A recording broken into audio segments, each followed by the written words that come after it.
At its very core, drug science must remain independent. This means we don't accept sponsorships.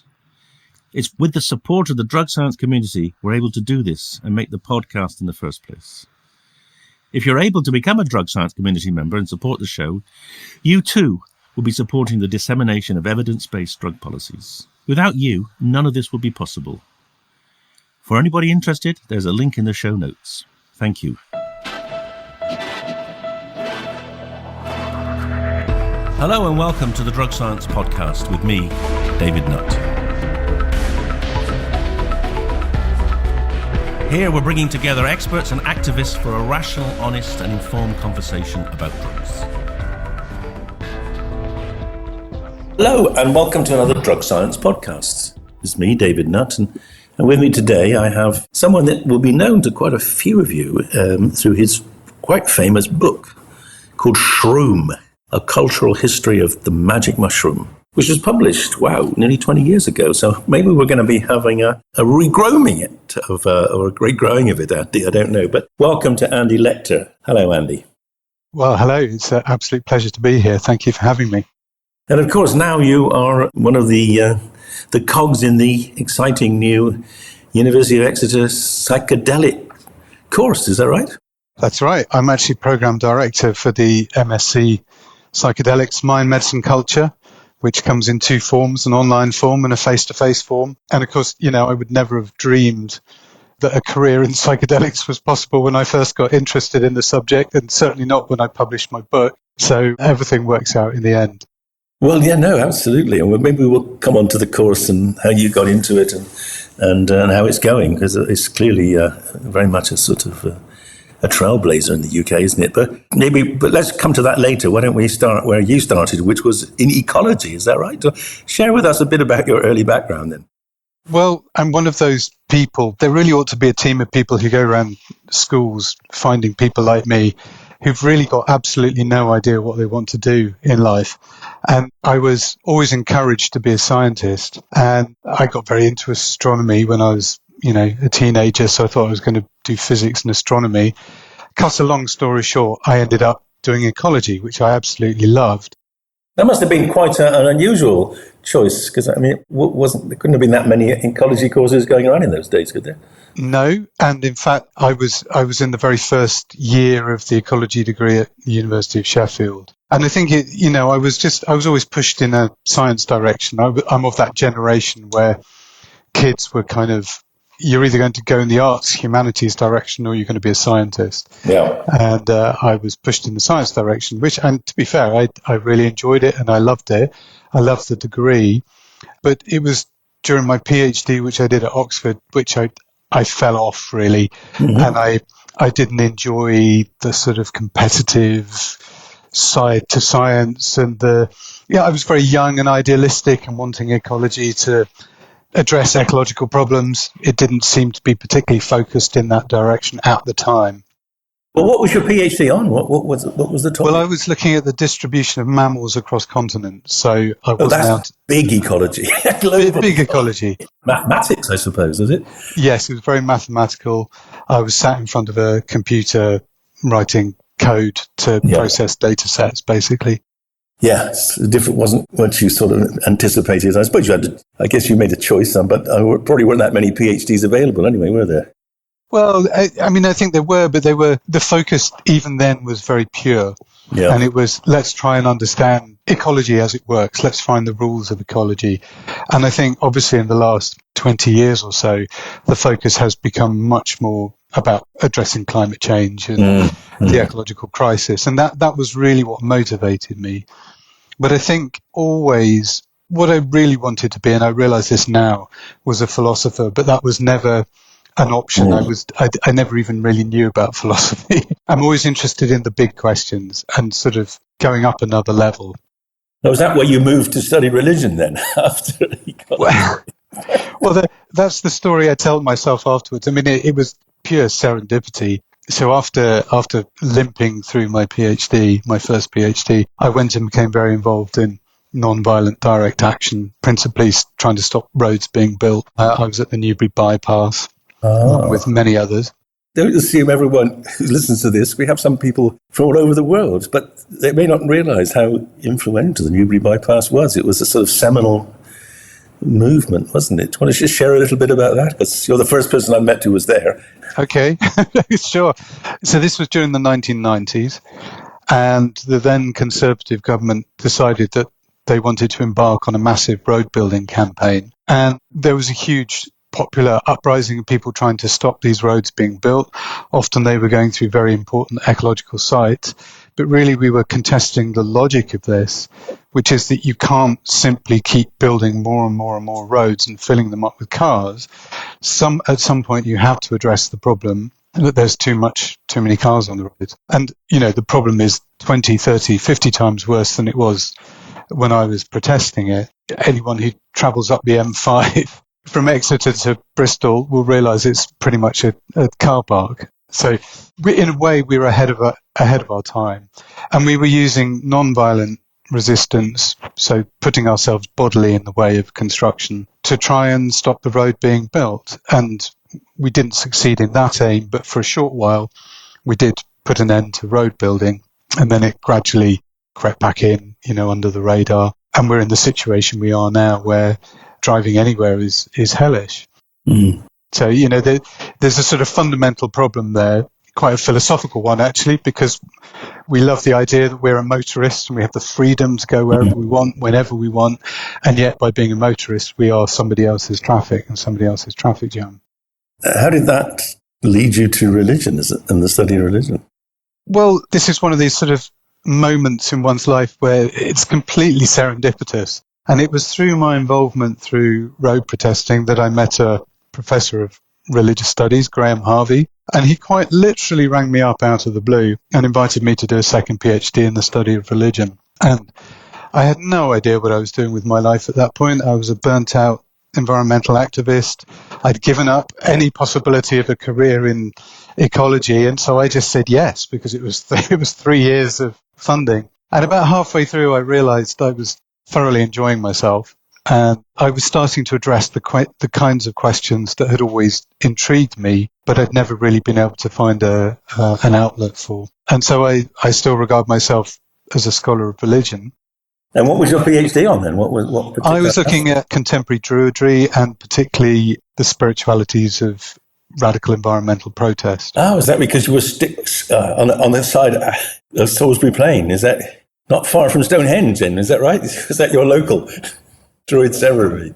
Well, where would I be? I was living in Oxford at the time, so it was probably the Rollright Stones would have been my local epicenter. But I find religion is deeply unpopular, at least in intellectual circles. But I find the way in which people answer the big questions for themselves, the way in which they find meaning, just endlessly fascinating. And so now that focus has shifted, I suppose, to psychedelic spirituality. Mm. But ultimately, we're all just faced with the same eternal human questions of mortality and meaning. What's a good life? How should we lead our lives? How do we make sense of the finitude of our lives and knowing that they're finite? And that these are the questions that intrigue me. And of course, psychedelics for some people seem to offer an answer or a glimpse of an answer. Well, I don't know what you think, but I've more and more coming to the sort of opinion that psychedelics are the way to study religion. But maybe, I don't know, would you disagree with that, or do you think there's some sense in that? Well, I've always been really struck by the Marsh Chapel experiment. I mean, it seemed to me that's one of the great scientific studies in the history of psychology, and bringing together a desire to get closer to these were Christian priests, weren't they, trainees, and looking to understanding, to transcendence, and finding that psilocybin was very helpful in getting that, and that work is still being carried on. I think there's the Hopkins study of using psychedelics in religious leaders or religious proponents of various different religions who are struggling with belief and struggling with faith.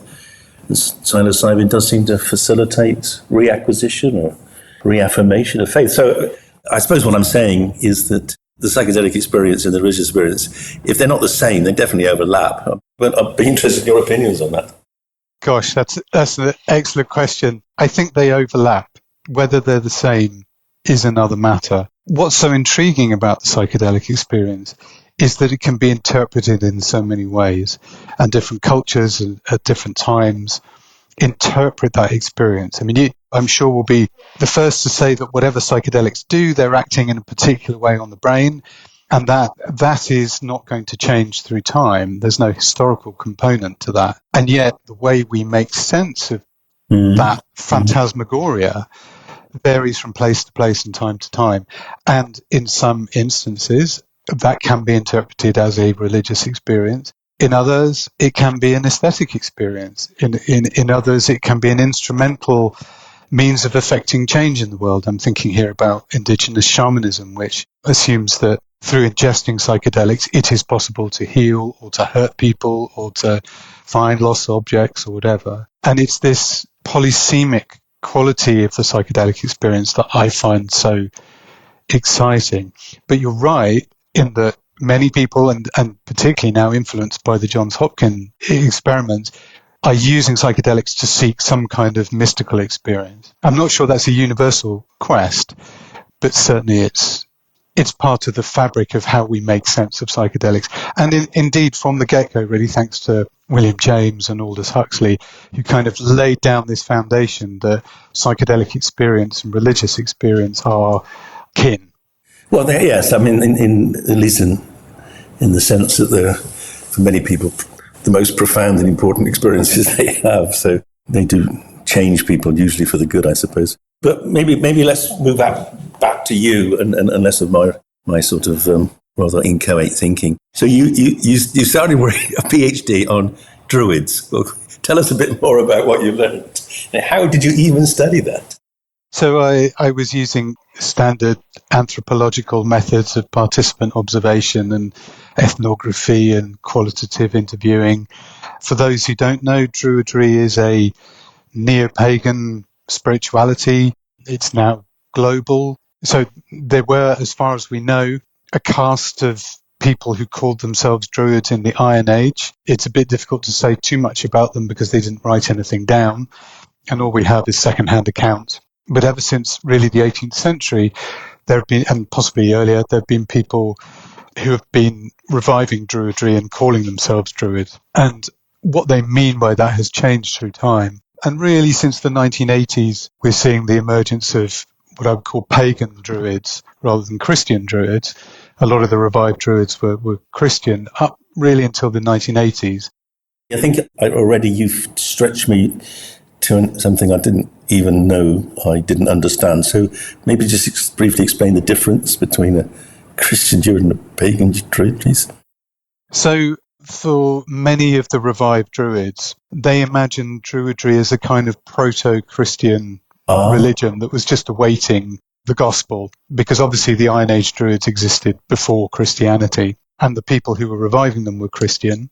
And so therefore, this is why Druids wear white robes. They're biblical. They're the robes in origin. They're straight from the Bible. It's from the Old Testament. And by pagan, I mean that they become expressly polytheistic, that their orientation is towards the non-human world, the natural world, and Druids start observing the seasonal changes and celebrating festivals at the sort of cardinal points of the year. And so, the archetypal image, I suppose, of the Druid is of some kind of nature priest, of someone who finds deep spiritual meaning in the non-human world. And you refer to these as the dark green religions, is that right?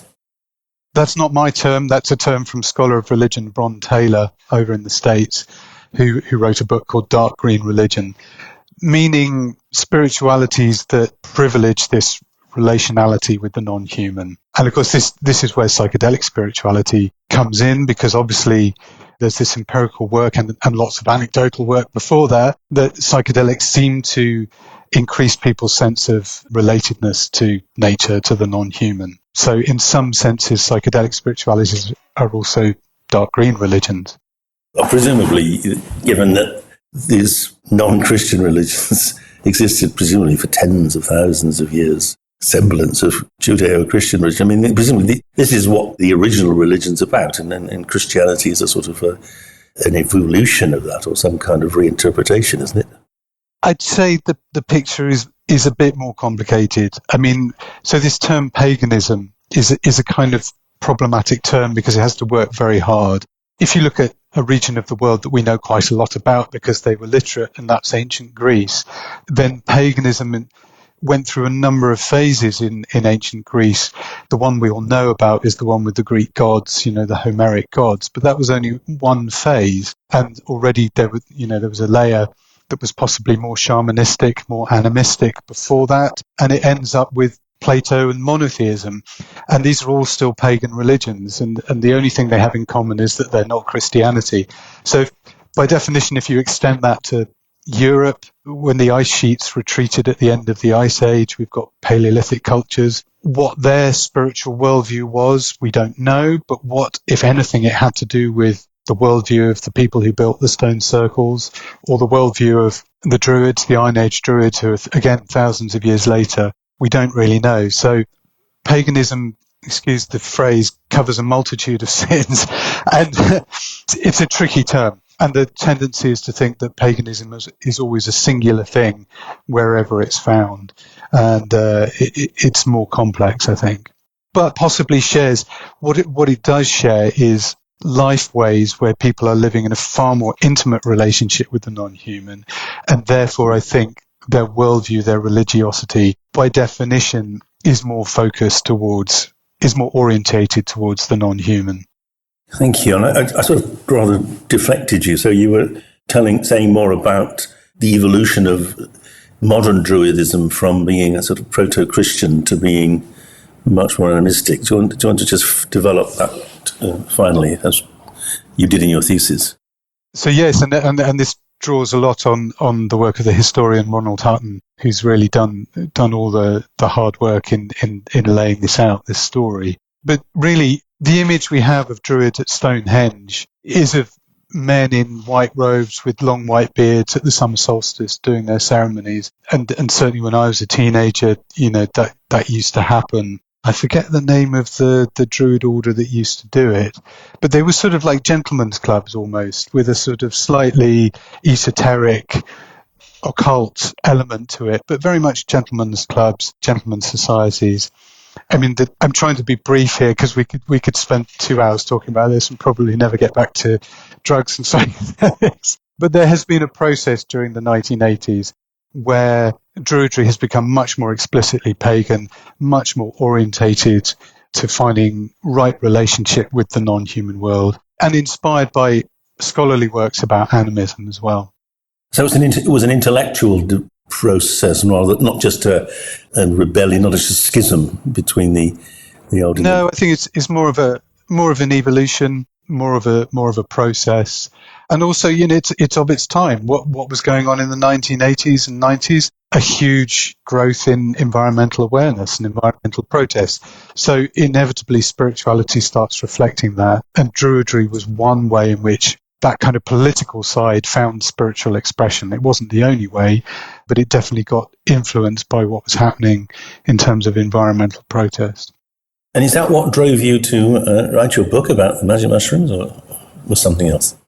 Well, doing the PhD, I mean, I should say that I'd never done any humanities at all, ever, before I did my PhD, and it was a huge shock, and I didn't understand pretty much a word of what anyone was saying for at least 18 months.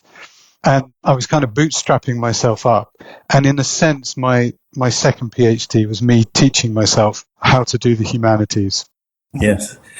Just on that point, actually, Andy, that's a really, really interesting observation. And again, a lot of people who listen to this program won't fully appreciate what you're saying, because many of them will be scientists who won't understand what it is like to work in the humanities. Can you just elaborate a little bit on how different it was from writing code to work out how many lepers there were left in it, wherever?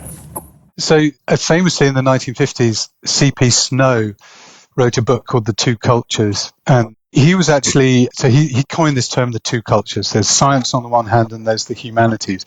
And at the time when he was writing, he felt that certainly in public life and public intellectual life and political life, science was just being ignored by all these Oxbridge graduates with their PPE degrees. Mm-hmm. And he was trying to big up science. And since he wrote that book, I think there's been a kind of inversion where it's the humanities that possibly has to defend itself. And in making that move, in crossing the floor from the sciences to the humanities, it was a very counterintuitive move and career-wise, not particularly sensible. But how would I describe it? I think the humanities is much more about understanding. It's trying to understand the world. Let's use an example that I think your listeners would relate to, something like the MEQ, the Mystical Experience Questionnaire, which is a set of questions. I forget how many items in that scale, but it's not that many. And it gives people a way to quantify and therefore demonstrate change in the level of, I'm doing scare quotes here, mysticality of someone's psychedelic experience. But a humanities person might come along and look at the questions and immediately start critiquing them and looking at the assumptions that are hard baked into them. So in science, when I was doing ecology, I was never taught to question what the word ecology means or where it comes from. That's in the distant past. We're not interested in that. Let's look at what the latest unfolding edge of the discipline is saying. Whereas in a humanities approach, you might say, well, this is interesting, isn't it? The etymology of ecology is the Greek oikos, meaning home. So it's literally the study of our home. Now, is that the right metaphor? In the MEQ, we have a question, which is that, and I'm paraphrasing, I'm doing this from memory. It's something like, I've had an experience of transcending time and space. And a humanities scholar might come along and say, well, that's all very well if you have notions of time and space, if time and space are deeply important to you as a culture. But what about those cultures that don't privilege time, that don't have a concept of abstract space, which we all do in the West because we've all done Cartesian mathematics and we've grown up watching Doctor Who. And so for me, the humanities is sort of unpicking a lot of the assumptions that science doesn't have time to bother with. If you get a scale and it works and you can demonstrate that there's a meaningful change in that scale, then that's great. So that's how I would sort of see it. Psych Symposium returns to London this winter on Thursday, 4th of December. It is Europe's most focused event for psychedelic medicine, drug development, and mental health innovation. Hosted in partnership with Prohibition Partners, this one-day summit at Conway Hall brings together the leaders shaping this field. Investors, regulators, biotech founders, researchers, and clinicians will all be in the room. We will explore clinical trial design, neuropsychiatric innovation, formulation strategies, and access frameworks for psychedelic therapies. With over 400 senior stakeholders attending, this is the best place in Europe to build the partnerships that will matter most in 2026. Tickets are now available at psychsymposium.com. You can register for the event and find out more in the show notes. Speaker submissions are also open for those with fresh data, policy insights, or clinical experience to share. If you are looking to build visibility with decision makers, tailored sponsored opportunities are also available.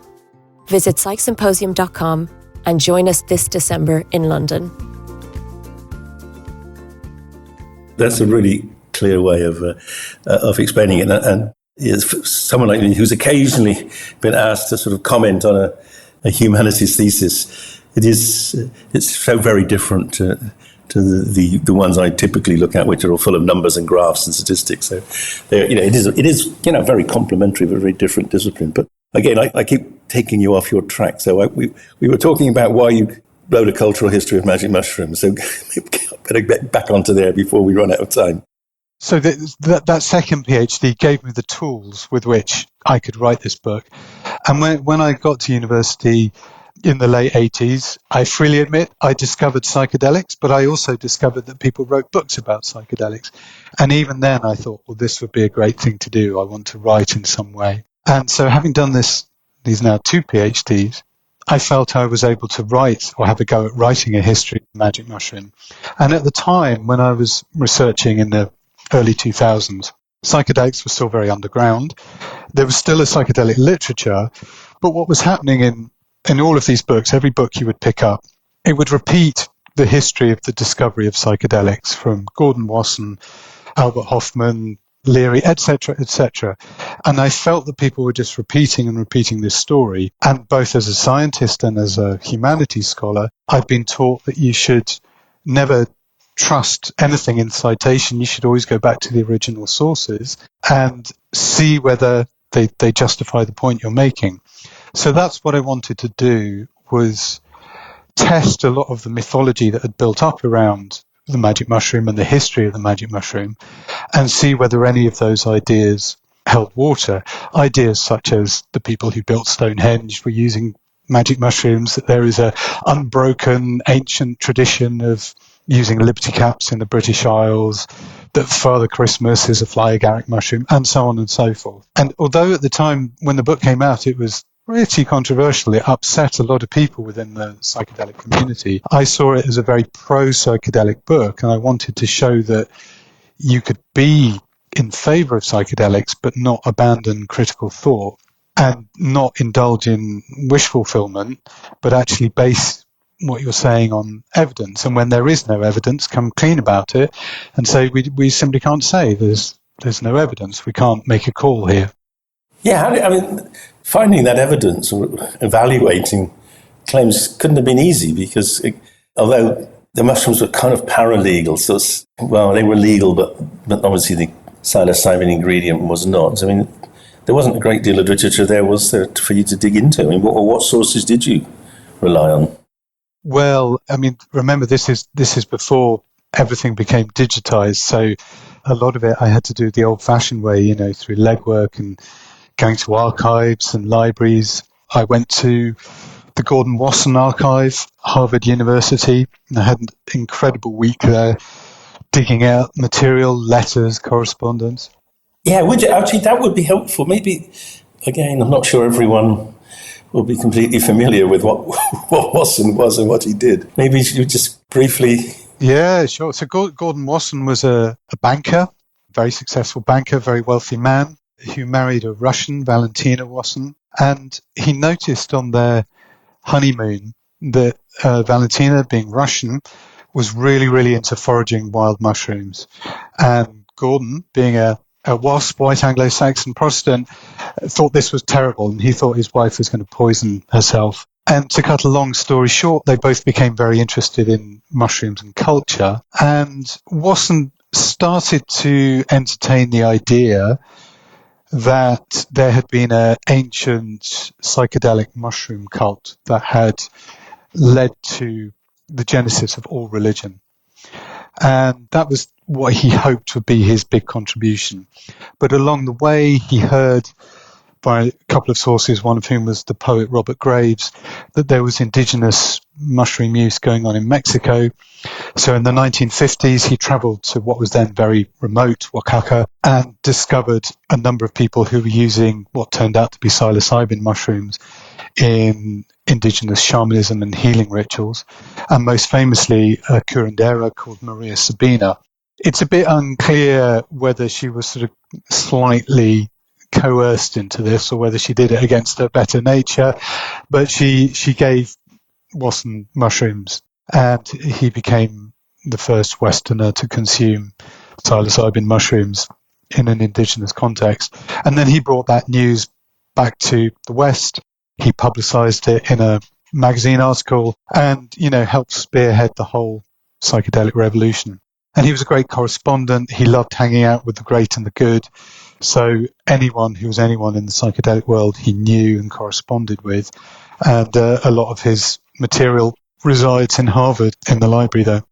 Do you see him as the person that sort of brought mushrooms into the mind of UK youth? Or because mushrooms weren't desperately well known till about the 1970s, 80s, were they? No. And here's the interesting thing, that one of the things I did was I went back through early scientific journals. I went through the whole of the proceedings of the Royal Society, and I turned up a number of descriptions of accidental ingestion of what were clearly psilocybin mushrooms from the 18th and 19th century. Some were already well known. There's a famous example from 1799, but I discovered others. And here's the interesting thing. Why did we not have a romantic era psychedelic revolution, because all the ingredients were there. We've got the Romantic poets certainly using opium, but certainly venerating nature. Nitrous oxide too, yes. Nitrous oxide. It seems that the Liberty Cap was named in correspondence between the poet Southey and Coleridge himself. Really?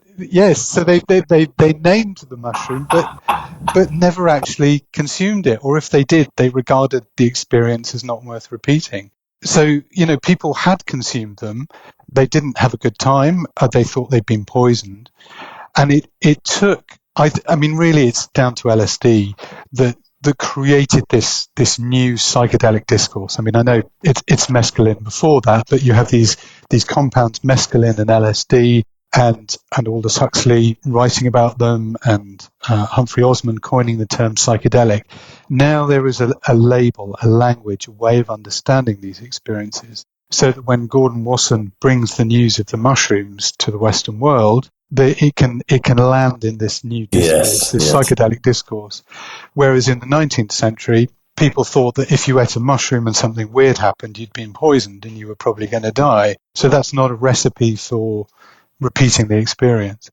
Of course, the DEA and the similar organizations globally have tried to spread that myth about drugs like LSD, psilocybin today, which explains quite often why some people do have are very anxious about initially in the experience, and probably does contribute significantly to bad trips. But anyway, I want to move on for reasons of time, because you're also interested in the Amanita mushroom, aren't you? So tell us about why that is.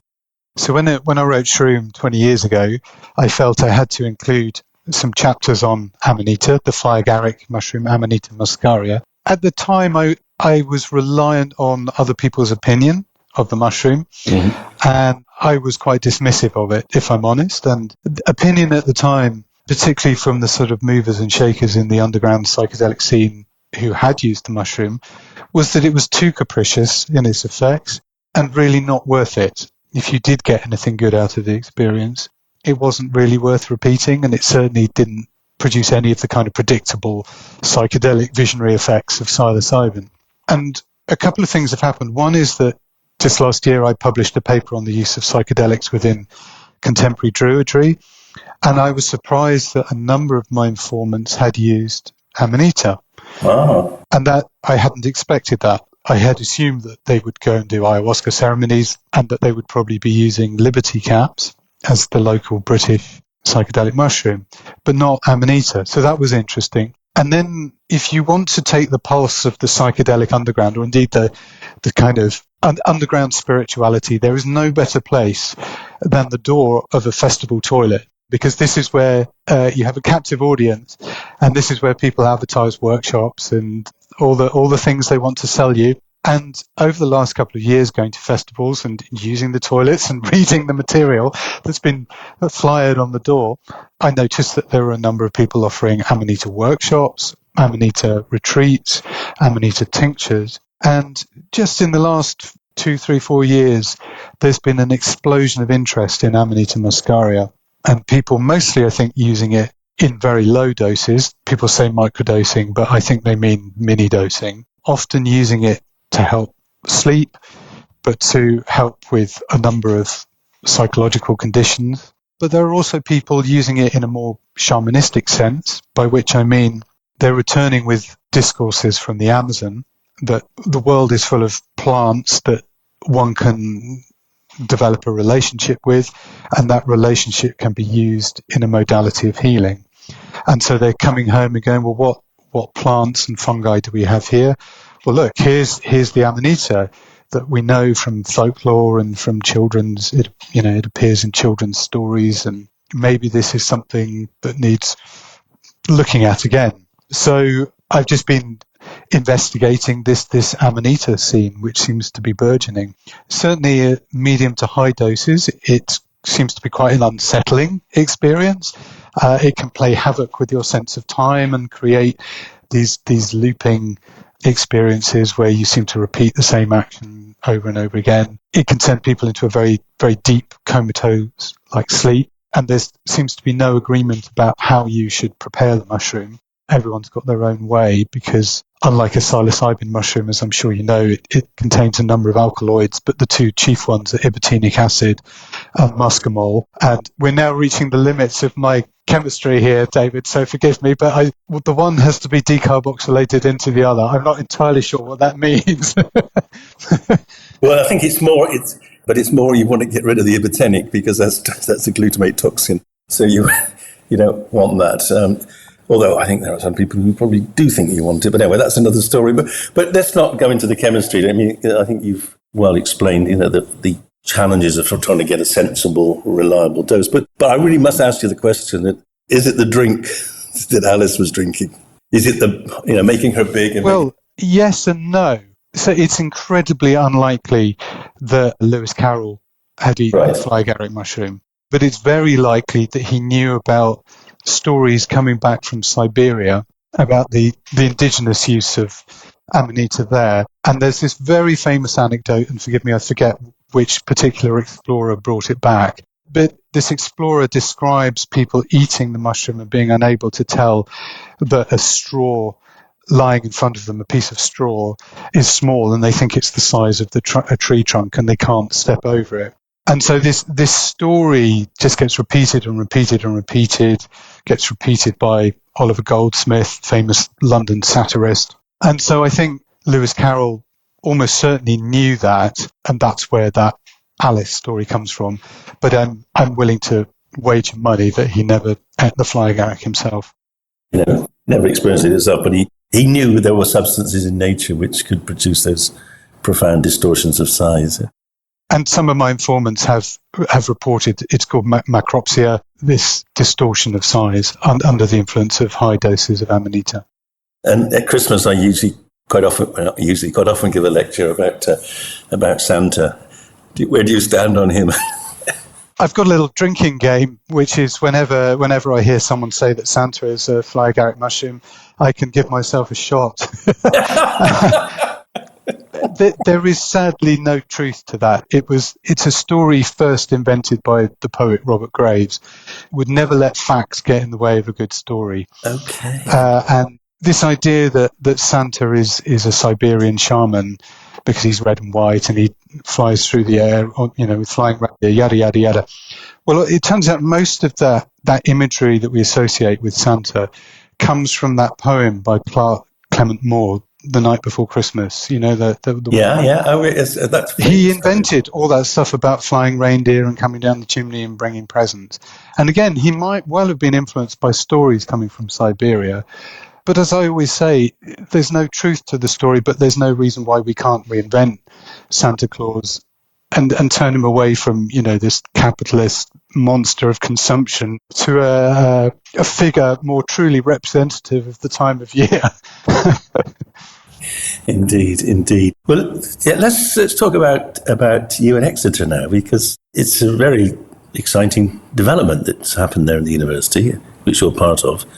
The setting up of the first masters. Is it called in psychedelics? What is the title? The title is Psychedelics, Mind, Medicine, Culture. And I can't take credit for setting it up. That's down to my colleagues, Peter Sherstead-Hughes, Celia Morgan, Christine Hauskeller. They were all instrumental in making this degree. At least two of them have already been on the podcast. Peter. Great. You can work your way through the list. Yeah, no, well, quite. And I was brought in, once it had got through the validation process, and very thrilled to be part of it.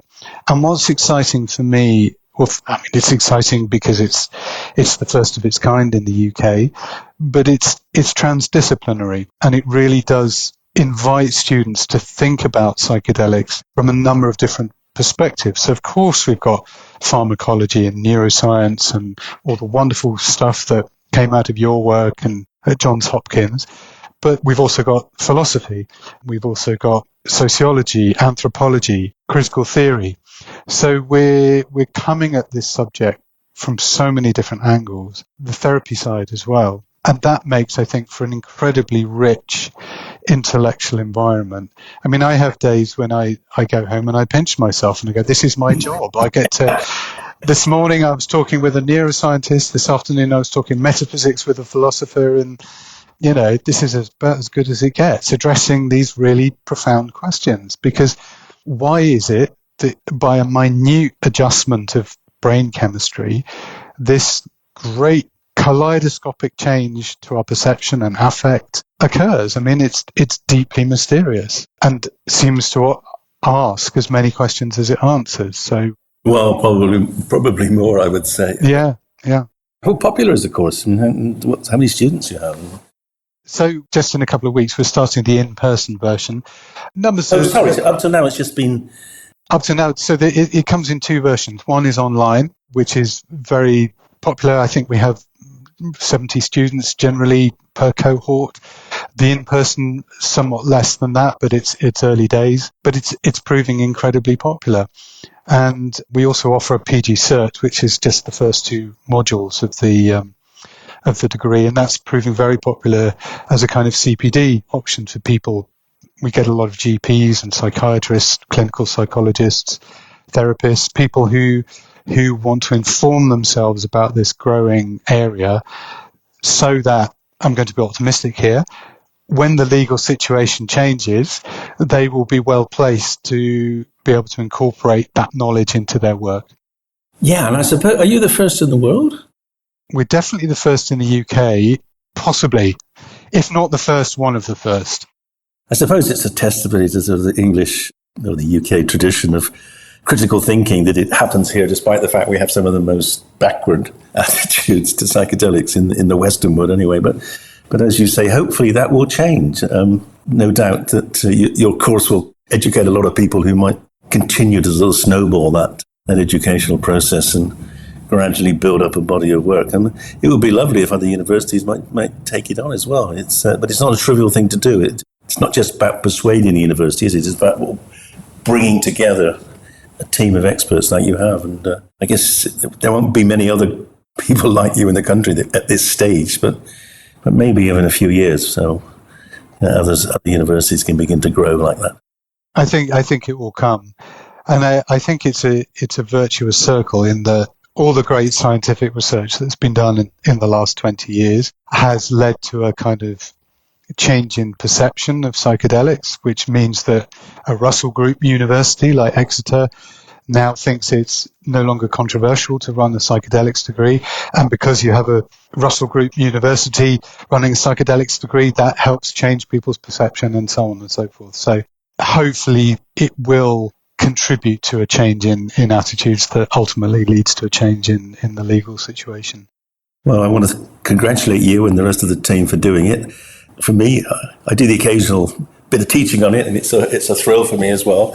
So keep up the good work, and I hope, the academia is struggling a bit, isn't it, and as at present, with a lot of universities cutting back. So, credit to Exeter for investing in something novel that hopefully will be show others a path for the future. Andy, it's been an absolute pleasure talking to you, and please keep up the good work.